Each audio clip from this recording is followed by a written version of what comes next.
ከ2030 ጋር አሪፍ ቆይታን እያደረጋችሁ ነው የምትገኙት።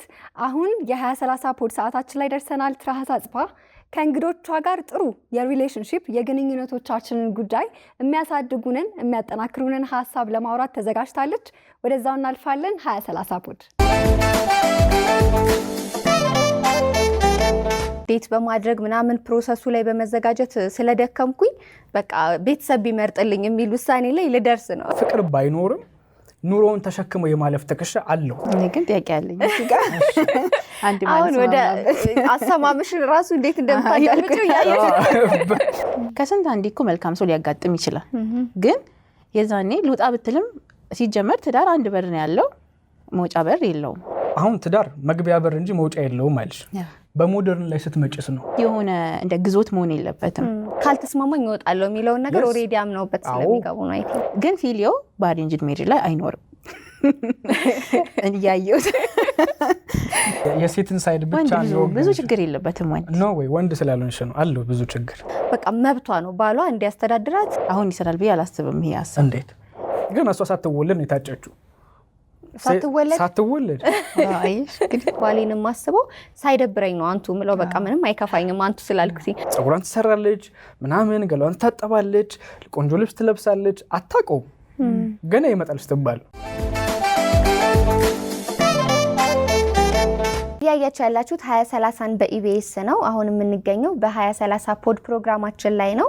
በጣም አሪፍ ሀሳብ ነው ይዘን የመጣ ነው። ከዚህ በፊት የነበረውን አሬንጅድ ሜሪድ ወይም ደግሞ በቤተሰቦቻችን የድሮን ባህላዊውን ትዳር ካሁኑ ዘመናዊው ከሆነ ሞደርን ከሆነ ትዳር ጋራ እያነጻጸርን አድቫንቴጁንም ዲስአድቫንቴጁንም ወይም ጠቀሜታና ጉዳቱን እያነጻጸርን እናያለን። የትኛው ይሻላል የሚለውንም እንግዲህ ለእናንተ እንተውላችኋለን። ባለሙያዎችን የጋበዝነው እንኳን ደህና መጣችሁ እንግዶቼ ስለሆናችሁ ስለመጣችሁ በጣም ደስ ብሎኛል። ራሳችሁን አስተዋውቁልኝ። ከማን ልጀምር? ሌዲስ ፈርስት። ራሷ ላይ እሺ፣ አክብራችሁ ስለጠራችሁኝ አመሰግናለሁ። ቤተል ደረጀ እባላለሁ። ባለትዳርና የሁለት ልጆች እናት። አሁን ደግሞ ቲክቶክ ላይ የተለያዩ ምክሮችን በመስጠት ይታወቃል።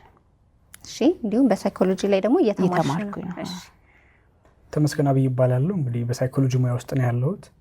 ወደ 8 ዓመት አካባቢ በስልጠናና በማማከር ነው የቆየሁት። ስለዚህ በጣም አሪፍ ነው። እንግዲህ በደንብ ልምድ ካላቸው ሰዎች ጋር ነው ዛሬ የምንወያየው ማለት ነው።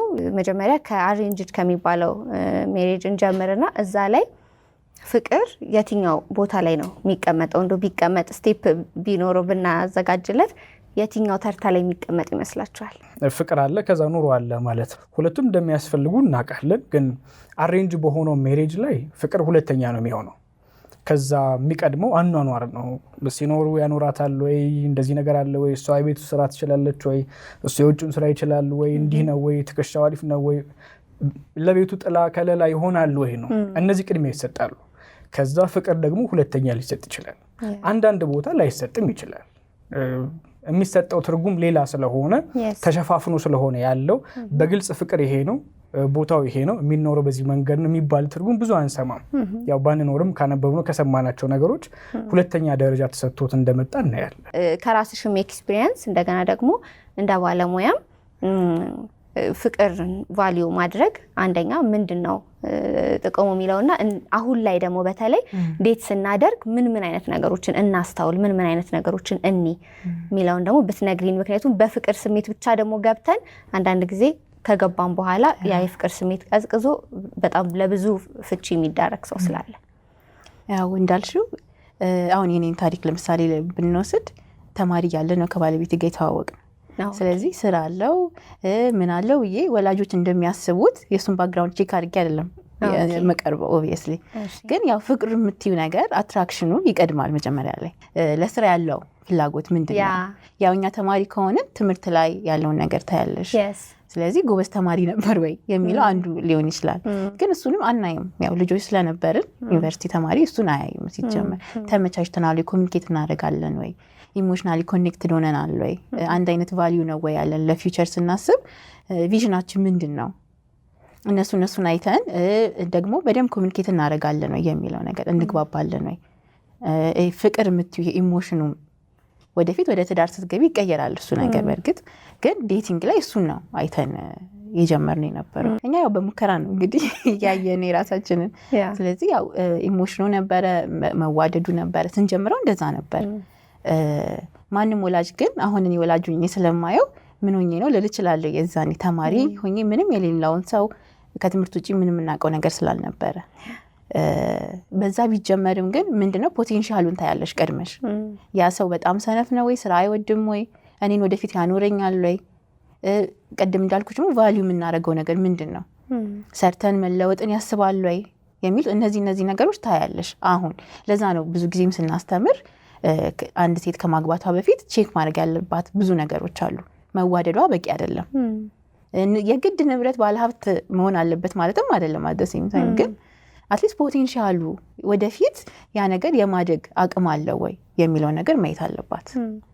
እኔ አሁን ታሙዚ ላይ በደንብ እንድትናገርልኝ የምፈልገው በቃ በጣም ይሄ ዴት በማድረግ ምናምን ፕሮሰሱ ላይ በመዘጋጀት ስለደከምኩኝ በቃ ቤተሰብ ቢመርጥልኝ የሚል ውሳኔ ላይ ልደርስ ነው እና እስኪ ምን ታበረታታኛለህ? ባይገርምሽ እያሰብኩበት ነበርና አንድ ማህበረሰብ የሚቀጥለው የጋራ ነገር ሲኖረው ነው አይደለ? ካልቸሩን ኖሩን አስጠብቀው ሲሄድ ነው። ያንን የሚያስጠብቀው ደግሞ የቀደመው ትውልድ ለሚመጣው መስመር እየሰራ ሲሄድ ነው።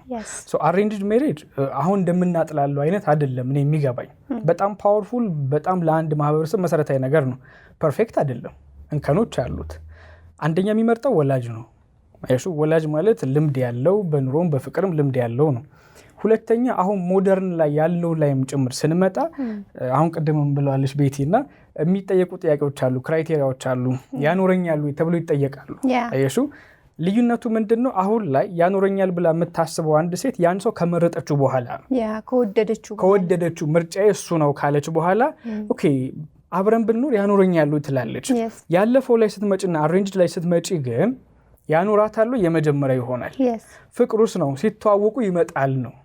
አሁን ሁለቱ ላይ ያለው ፋላሲ ምንድነው? ሞደርን ብለን የምናስበው ላይ ያኖረኛል ብለው በቲዮሪ ደረጃ ያስቡታል እንጂ አንዳንድ ሰዎች ፕራክቲካሊ አይኖረኝም ትቸዋለሁ የሚል መልስ አታገኝም። ወደድኩት አገባሁት በኋላ እንዲሆኑ ተገኘ ወይ ዲቮርስ አድርገዋል ወይ ደግሞ በስንት መከራ በስንት ስቃይ በስንት ሰፈሪን ቀጥለዋል። ያኛው ላይ ስመጪ ግን ፍቅር ባይኖርም ኑሮውን ተሸክመው የማለፍ ትከሻ አለው። የመፋታት እድላቸው ጠባብ ነው።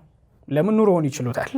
ፍቅሩስ ነው ያው መላመድም አለው፣ ልጅም ይመጣል፣ ያስተሳስራል፣ ማህበረሰቡም ደግሞ ይደግፋል። ለምን? ማህበረሰቡ የወሰነው ውሳኔ ነው።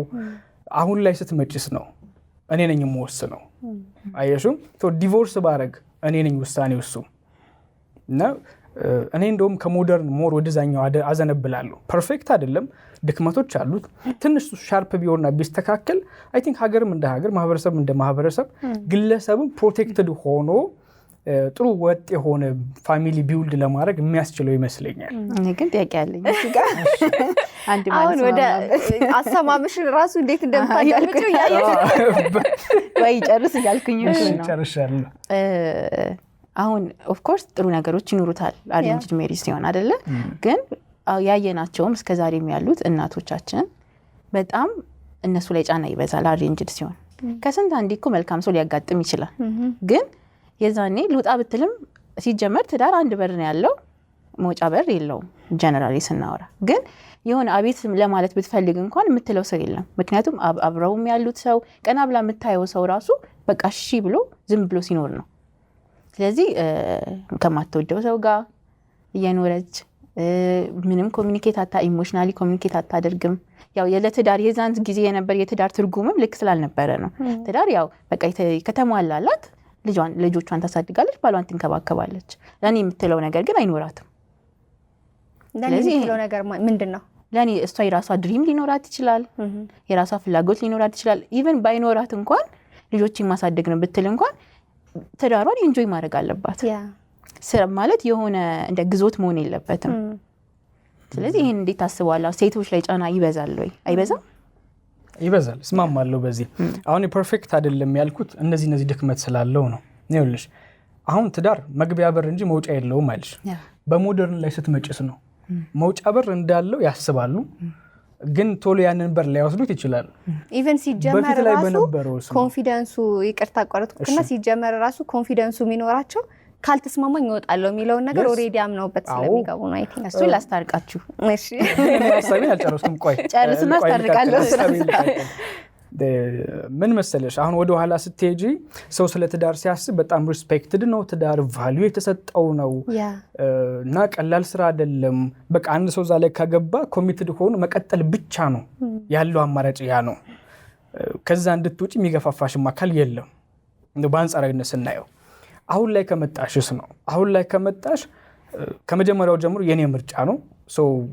እኔ ነኝ የምሄደው፣ ብዙ ነገር ኃላፊነት የምወስደው እኔ። ከደከመኝ የሆነ ሰዓት ላይ ከአቅሜ በላይ ከሆነ ከኔ ይበልጣል እንዴ ብለህ እወጣለሁ። አሁን ዲስአድቫንቴጁ ሴቶች ላይ ስራ ይበዛል። አዎ ልክ ነው። አሁን በጾታ ካየሹ ወንድ በጣም ሪስፔክት የሚደረግበት የነበረ ነው። which is ለወንድ በጣም አሪፍ ነበረ። ወንድ መሪ ስለሆነ ቤቱን የማቆም አቅም ይኖረው ነበረ። ሴት ላይ ደግሞ በአንጻራዊነት ስራ ይበዛል። በዛው ልክ ባይዘዌ ማለት ነው ወንዱ ላይም በጣም ሀስል አለ። ምክንያቱም በዛ ጊዜ ሴቷ አስቤዛ ራሱ እንድታሟላ አትጠየቅም አይደለ? አሁን ላይ ግን እኩል ነው እየሰሩ ያሉት። ሴቷም ወጥታ ሰርታ አስቤዛዋን ታሟላለች። አንዳንድ ማስተካከያዎች ሆነውበት አትሊስት ለምሳሌ ምን መሆን ይችላል? የመረጠችው አካል ቢኖር ይህንን ሰው ወድጄዋለሁና ላገባው እያሰብኩ ነው ብትል ከዛ ቤተሰብ ወይ ሊያጠና ይችላል ወይ ላይ ይችላል ወይ ደግሞ ጥያቄዎች ሊያመጣ ይችላል፣ ጋይድ ሊያደርግ ይችላል።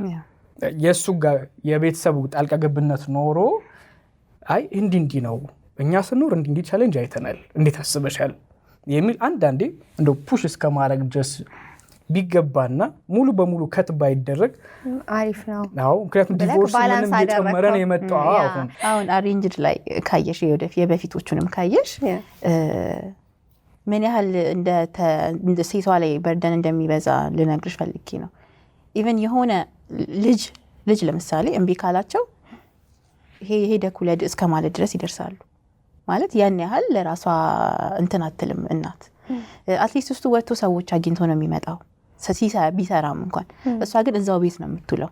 ሜንታሊ ያለባትን ሎድ ደግሞ አስቢ በዛ ምክንያት ዲፕረስድ ትሆናለች። እና ልጅ ማሳደግ ራሱን የቻለ ትልቅ ስራ ነው። ከሚስትነት ባለፈ ሚስትነት አለ፣ ልጅ ማሳደግ አለ፣ ቤቷም ሃንድል ማድረግ አለ። በእርግጥ ያው ስለምንችለው ነው እንትን ያለ ነው። ግን ስቲል የሆነ ምን ተነፍስበት ምናርፍበት ሰው ያስፈልገናል፣ ባላችን ማለት ነው። ያ ባላችን ደግሞ ከሱ ጋር ኮኔክት ማናረግ ከሆነ ሲመጣ ዘና ማያረገን ከሆነ ከባድ ነው ለሴት ልጅ። ስለዚህ ምናልባት እንዳለው እሱ ቤተሰቦችን ለማማከር ኢንቮልቭ ብናደርግ እሱ ጥሩ ነው። ስለዚህ ቤተሰብ የሴትን ሳይድ ብቻ ነው ብዙ ችግር የለበትም። ወንድ ነው ወይ ወንድ ስላልሆንሽ ነው አለው ብዙ ችግር። ወንድ አስረዳኝ።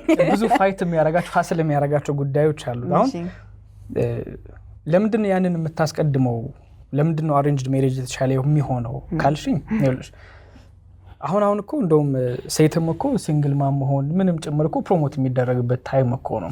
ከሆነ ይሆናል፣ ካልሆነ ልጅ አሳድጋለሁ እንዲህ ነገሮች ይመጣሉ። እና ይሄ ምን እንድንሆን አድርጎናል። በቃ የምችለውን ያክል ሞክርና ካልሆነ አልሆነም ወደሚል ከዛም ደግሞ ትመጣና ታሪኳን አንድ ሴት ስትናገር ሴት ጥሩ አረግሽ ብሎ ፕሮሞት የሚያረጋት አይነት ነው እየሆነ የመጣው። የበፊቱ ላይ የተወሰነ አሬንጅመንት ቢኖረው እና የእሷን በርደን የቀነሰ መምጣት ቢችል ማለት ፍቅሩ እኮ መጀመሪያ የነበረን ኦብሰሽን እኮ አይደለም የሚቀጥለው እኮ አይደል? መጀመሪያ የነበረን ሪሌሽንሺፕ ላይ የነበረው ግለት እኮ አይደለም የሚቀጥለው። በኋላ ትዳር ላይ ስንመጣ እኮ ሌላ አይደል? አንቺ መገጠመሽ እኔም ትዳር ላይ ገጠመኝ እንደዛ ይመስለኛል። እና በኋላ ኃላፊነት የወሰዱ ሰዎች ናቸው ትዳርን የሚኖሩት። በፊቱ ላይ ስትመጪ ኃላፊነት ይወስዳሉ ወይ የተባለው ልክ ነው። እኒህ ሰዎች እንደ አጋጣሚ ሆኖ ፍቅር በመሃላቸው ቢኖር የማስቀጠል አቅም አላቸው ማለት ነው። ለምን ኃላፊነት እንደሚወስዱ በተለይ ወንዱ እንደሚወስድ ስለታመነበት። አሁን ላይ ስትመጭስ ነው ኃላፊነት ትወስዳለህ ወይ ብለሽ ስትጠይቂው ምን ኃላፊነት አለ ብሎ ሊጠይቅሽ ነው የሚችለው። ወይም ምስቲ እንደሚሆን አረጋለሁ 50-50 ብሎ ነው የሚያስቀምጥልሽ። ገባሽ አይደለ? ያለፈው ላይ ሲሆንስ ነው ኃላፊነት የማያስወስድ ከሆነ ከመጀመሪያ እድሉ አይሰጠውም። እንደሚወስድ ከታመነበት ግን ይሰጠዋል። እሷንም ይመራል፣ ቤቱንም ይመራል። አሁን እሱ ትንሽ አጀስትመንት ቢኖረው ነው ማለት ትዳር እኮ ማህበረሰብ ጭምር ማስቀጠያ መንገድ ነው አይደል? አሁን ያ ኮሚኒቲ እየፈረሰ መጣና ግለሰብ ላይ ነው እየተንጠለጠለ የመጣው። ግለሰብ ማለት ደግሞ ስሜቱም ጭምር የሚያሸንፈው አይደል? የተለያዩ ነገሮች ሲያይ በነዛ ሁሉ ሐሳቡም ውሳኔው በየጊዜው የሚቀያየር ነው እኔ አንድ ግለሰብ ነኝ የሆነ ሰዓት ላይ ስሜቴ ሲቀየር የምኖርበት ማህበረሰብ ነው ይሄ ነው መመሪያው ብሎ የሚመልሰኝ ያስፈልጋል። ባይሆን መስማማት ካለብንና መጋጨት ካለብን እነዛ መመሪያዎች እነዛ ፕሪንሲፕሎች ልክ ናቸው ወይስ አይደሉም፣ እነሱ እናስተካክላቸው ወይስ እንዴት እናርጋቸው የሚለው ቢስተካከል ከዛ ብንመለስና የዛ አይነት ቢኖር እኔ ዊሽ ያደርጋለሁ። ምናልባት ግን ይሄ ሀሳብ የሚሰራው አሁን ይሰራል ብዬ አላስብም። ይሄ ሀሳብ እንዴት? ምክንያቱም አሁን ወንዱም ሴቱም የራሱን መብት የሚያውቅበት ዘመን ነው። እንደ ድሮ ኑር ብትለው እሺ ሚልክም አይደለም። ምናልባት አሬንጅድ ሜሪጅ ይጠቅማል ብለው በቃ ፍለጋውን ለመቀነስ ሴቶች ላይም ያለውን ጫናውን ጊዜ ያለፈብኝ ይላሉ ሴቶች። ባላጣው ማህበረሰቡም ጫና ስላለ እሱን ያስቀር ይችላል። ቆይ ቤት አሁን ባላጣው እንዲህ አልኩ የሚለው ጥያቄ ከምን የመጣ ነው? ሞደርን ሜሪጅ ራሱ ያመጣው እኮ ነው። አሁን በበፊቱ አንድ ሴት ባላጣው ብላ እድሜ ሄዳ ልትጨነቅ አትችልም። ግን እሱማ ምርጫዋ አይደለም። በቃ እሷ ሙሽራ ሆና ነው የምትገኘው እዛ ቦታ ላይ እንጂ አታውቅም ነው። እሱ ነው። ግን እናንተን አሁን ላስታርቃችሁና ወደ ሌላኛው ጥያቄ ለማለፍ በደንብ አስታራቂ ሀሳብ ነው ብዬ ማነሳው ኢቭን አሁን ራሱ የኛ ወላጆች በጣም አፕሪሺየት እያደረጉት ያሉት ነገር አለ። ባሎቻችን ውስጥ ገብተው ትንሽ እንደው ሽንኩርቱም ካበሰሉ ወይ የሰራነውን እንኳን ወደ ሳሎን እያቀረቡ ከሆነ እንዴ በጣም ነው ሰፖርት የሚያረጋት በጣም ይንከባከባታል ይወዳታል የሚለውን ነገር እኛ በእኛ ጊዜ እኮ አልነበረም ነበር። ይሄንን ነገር ኖርማላይዝ አድርጎ አንደርስታንድ አድርጎ መቀበል ራሱ ወንድ ልጅ በጣም ትልቅ ነገር ነው ብሎ አፕሪሺየት የሚያደርጉት ነው።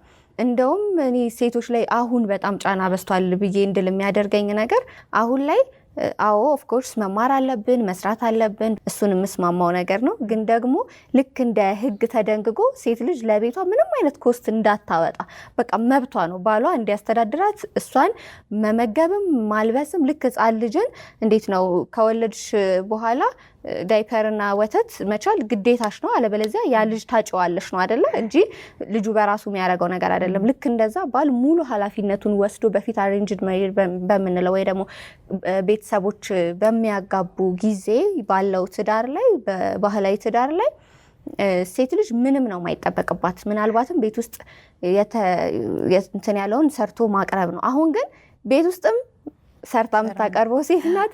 ጉጪም ሰርታ አምጥታ ደግሞ የቤት ኪራይ ትሸፍናለች፣ የምግብ ምናምን አንዳንድ ነገሮችን ትንታለች። ስለዚህ ስቲል ሰፖርት እያደረግን ያለ ነው። ግን ደግሞ እንዳላቋረጥሽ እንጂ ለምሳሌ አሁን ወንድ የማይሰራው ሴት የምትሰራው ነገር አለ። መውለድ ለምሳሌ ወልዶ ልጅን ማጥባት፣ መንከባከብ፣ ማሳደግ ወንድ ሊያረገው አይችልም።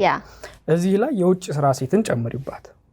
የቤት ውስጥም ስራ እንዳለ ሆኖ እና ወንድ የፈለገ ቢያግዝ ነው ሊሸከማቸው የማይችሉት የሴት ስራ ብቻ አሉ በተፈጥሮ እኮ። ሽንኩርት መክተፍ ግን መሸከም የሚችለው ነገር ነው። ምንም ጥያቄ የለውም። እሱን ነው ምልክ። አሁን ልክ ለምሳሌ አሁን በፊት ላይ ቢሆን ኖሮ ብለን ብናስበው ሴት ልጅ መውለድ የራሷ ነው አይደለ? ወንዱ ልጅ እንዲወልድ አርግዞ አምጦ እንዲወልድ አይጠበቅበትም አይደል? ልክ እንደዛ ሁሉ የዛን ያህል ሴት ልጅ መስራት በፍጹም አይጠበቅባትም ነበር። በቃ በፍጹም ወጥታ ሰርታ ጥራ ግራ ምናምን እንድታመጣ አይጠበቅም። ወንዱ ልጅ ግን ማሟላት እንዳለበት ምናልባት ስራ ባይመቻችለት በደንብ ገንዘብ ባያገኝ ራሱን ነው የሚወቅሰው። ሌሎች ማህበረሰቦችም በዛ ምክንያት ትዳሩ ቢንገዳገድ እሱን ነው የሚወቅሱት። ያውቀዋል፣ እሱም ብሌም ያደርጋል። ራሱንም የሌሎችንም ብሌሚንግ በደንብ ነው የሚቀበለው ማለት ነው። አሁን ላይ ግን ቢሆን የምር እንደዚህ አይነት ኬዞች ቢመጡ ማን ነው ብሌም የሚደረገው? እሷም ሰርታ መምጣት እንዳለባት ስለሚታሰብ ማለት ነው። እሱ ነው። ግን እናንተን አሁን ላስታርቃችሁና ወደ ሌላኛው ጥያቄ ለማለፍ በደንብ አስታራቂ ሀሳብ ነው ብዬ ማነሳው ፍቅር ነው ብዬ ነው ማስበው። ፍቅርን አንደርስታንድ የምታደርጉበትን በሞደርንም በአሬንጅድ ሜሪጅም በሁለታችሁም ያለውን ብናይ ፍቅር ማለት አሁን ኖርማሊ ትዳር እንዲፋይን ስናደርገው ትዳር በፍቅር ይጀምራል፣ በውሳኔ ይቀጥላል። ምክንያቱም የጀመርሽበት ያቺ በቃ ዛሬው ድንግጥላለሁ ምትያት ነገር ስፓርኳ ትደፋለች እና ስታዩ ምንም አይመስልሽም። ከዛ በኋላ ከዛ ሰው ጋር ግን ለመቀጠል ስትወስኝ ሚኒንጉ ይቀየራል። ያ ማለት ግን ያኛው ስፓርክ ጠፍቶ ይቅር ማለት አይደለም። እንደውም አንድ ቪዲዮ ላይ ምን ብዬ ሰርች ነበር፣ ትዳር ላይ 3ቱም አይነት ፍቅሮች መኖር አለባቸው ብዬ ነበረ። አንድ መጽሐፍ ላይ አንብቤ ነው። የመጀመሪያው አጋፔ ፍቅር የምንለው ማለት ነው። አጋፔ ፍቅር ማለት እግዚአብሔር እኛን የወደደበት መጽሐፍ ቅዱስ ባል ሚስትን ውደድ የተባለበት ፍቅር፣ በቃ ሳክሪፊሻል የሆነው እስከ ሞት የተባለው ማለት ነው። ሁለተኛ ደግሞ ፊሊዮ የምንለው ፍሬንድሺፕ ላቭ ነው። እሱ ደግሞ በቃ ባልና ሚስት መጫወት አለባቸው፣ መቀላለድ አለባቸው፣ ቤስት ፍሬንድ መሆን አለባቸው። እሱ ስፓርኩን ያመጣዋል፣ የሆነ ቦሪንግ ቤት እንዳይሆን። ግን ፊሊዮ በአሬንጅድ ሜሪጅ ላይ አይኖርም። እያየሁት። ሶስተኛው ደግሞ ኤሮስ የምንለው ይሄ ደግሞ ሴክሹዋል የሆነው ላቭ ማለት ነው። እና ሶስቱም ሲኖሩ ትዳሩ በጣም ሄልዚ ይሆናል።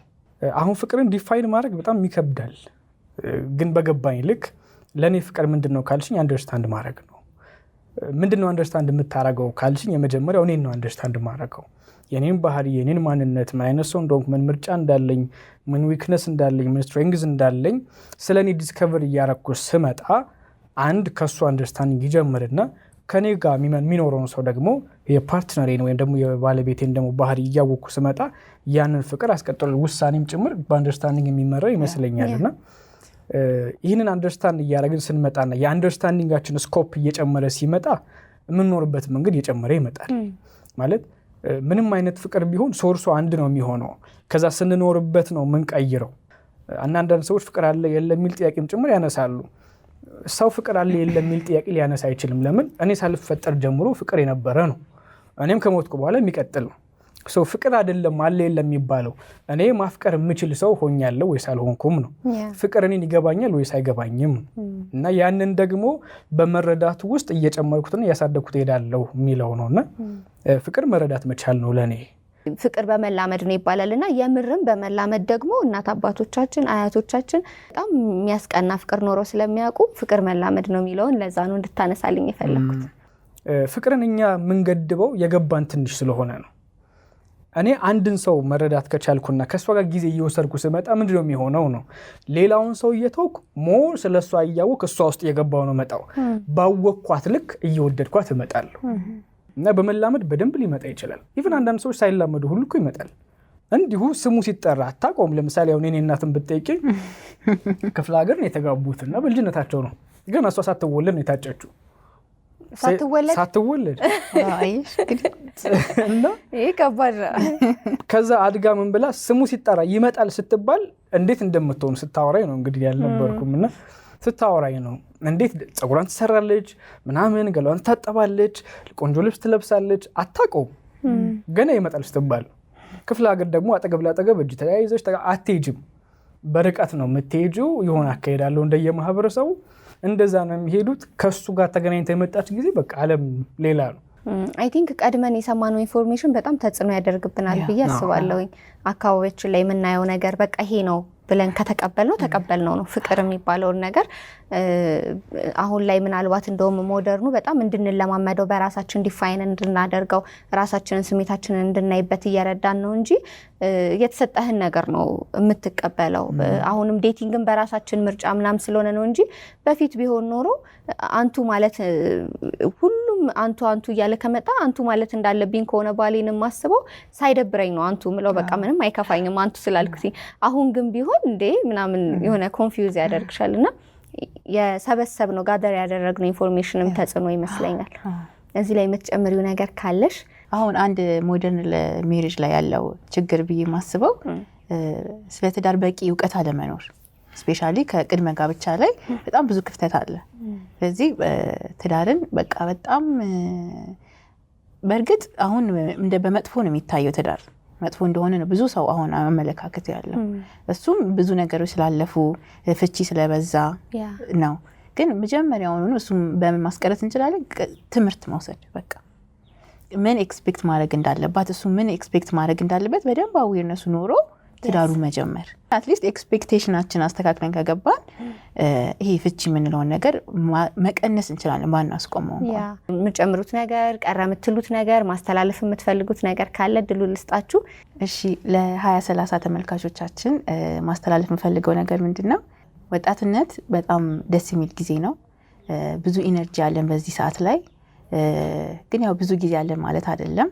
ብዙ ራሳችን ላይ የምንሰራበት ጊዜ ነው። ራሳችን አፕዴት የምናደርግበት ጊዜ ነው። ስኪሎችን የተለያዩ ስኪሎችን የምናዳብርበት ጊዜ ነው። በትዳሩም ዙሪያ ደግሞ ሴት ከሆነች ወደፊት ሊጠቅማት የሚችለውን ነገር ማዳበር ትችላለች። ራሷን አፕዴት ማድረግ አለባት፣ ማንበብ አለባት። ዘመኑ የቴክኖሎጂ ነው እንግዲህ። ስለዚህ ባገኘችው አጋጣሚ ስለ ትዳር አውቃ ራሷን በደንብ አዘጋጅታ ብትገባ እመክራለሁ። ወንዱም እንደዛው። ከሁሉ በላይ ደግሞ ሁለቱም ትጉዎች እንዲሆኑ እመክራለሁ። እንግዲህ ከ20 እስከ 30 እድሜ ያለ በተለይ ለወንድ ኃላፊነት መውሰድ የሚጀምርበት እና ሞር መብሰል የሚጀምርበት ጊዜ ነው። ህይወት ምርጫ ነው ከሚለው ኃላፊነትም ጭምር ነው ወደሚለው አንደርስታንዲንግ ሽፍት የሚያደርግበት ጊዜ ነው ለወንድ። ለሴት ደግሞ እንግዲህ ማግባት የምትፈልግበት እድሜ የሚሆናትን ሰው የምትመርጥበት እድሜ ነውና የዚህ አይነት ጋፕ አለ። ስለዚህ እንደየጾታችን ሆኖ ወንድ ሲሆን መስመሩን የሚያሰምርበት ሜይ ቢ ከዩኒቨርሲቲ የሚወጣበትም ጊዜ ሊሆን ይችላል። ስራ የሚጀምርበትም ጊዜ ነው 25 26 እና የሱን የህይወት መስመር የስራ መስመር ስቴብል ለመሆን የሚሞክርበትና ብዙ ነገሮችን የሚያይበት ጊዜ ነውና ይሄ እድሜ ብዙ የምንሞክርበት ብዙ ደግሞ የምንሳሳትበት ብዙ ደግሞ የምንማርበት ነውና ለመጋጋጥ ለመክሰር ብዙ ነገር ለመሞከር አዲስ ነገር ለመሞከር የማንፈራበት እድሜ መሆን አለበት። ብዙ ነገር ኤክስፐሪመንት የምንሰራበት ምን ሞክርበት እድሜ ስለሆነ ደፋር ምን ሆነበት መሆን አለበት እላለሁ። ስለመጣችሁ እንግዶቼ ስለሆናችሁ እጅግ በጣም አድርጌ አመሰግናለሁ። ትክክለኛውን ሰው እንደጋበዝኩ ነው የተሰማኝ። በጣም አሪፍ ቆይታ ነበር የነበረን። 2030ዎች ይህንን ይመስል ነበር ፕሮግራማችን። በጣም ብዙ ነገር እንደወሰዳችሁበት እንደጠቀማችሁ ተስፋ አደርጋለሁኝ። የተወያየ ነው አሬንጅድ ሜሪድን ወይስ ደግሞ ሞደርን የሚለውን ወይም ደግሞ ዘመናዊውን ወይስ ባህላዊውን የሚለውን እያወዳደርን ነበረ። በሚቀጥለው ሳምንት ደግሞ በሌላ ሀሳብ ከሌሎች እንግዶች ጋር እንገናኛለን። መልካም ጊዜ። ከ2030 ጋር አሪፍ ቆይታ ስታደርጉ ነበር። አሁን ለሳምንት ቀጠሮ ይዘን የምንለያይበት ሰዓት ላይ ነን። ልንለያይ ነው ግን ሳምንት እንመጣለን። አሳድገናቸው የዛሬዎቹ ፕሮግራሞቻችን አሪፎቹ ፕሮግራሞች ሳምንት ይበልጥ አምሮባቸው ነው የሚጠብቋቸው። ቁም ነገር መዝናኛ አይቀርባችሁም በ2030። ዛሬም እንዳልነው መግቢያ ላይ ሁሉንም ወደ እናንተ አድርሰናል። ሳምንት ለመገናኘት ቀጠሮ እንይዛለን። እኔ ኤደን አክቶሌ፣ ጌታውን አሰፋ ከመላው የ2030 ፕሮግራም አዘጋጆች ጋር እዚህ ከእናንተ ጋር ነበርን። ሳምንት ደግሞ እዚሁ እንገናኛለን። ደህና ሁኑ።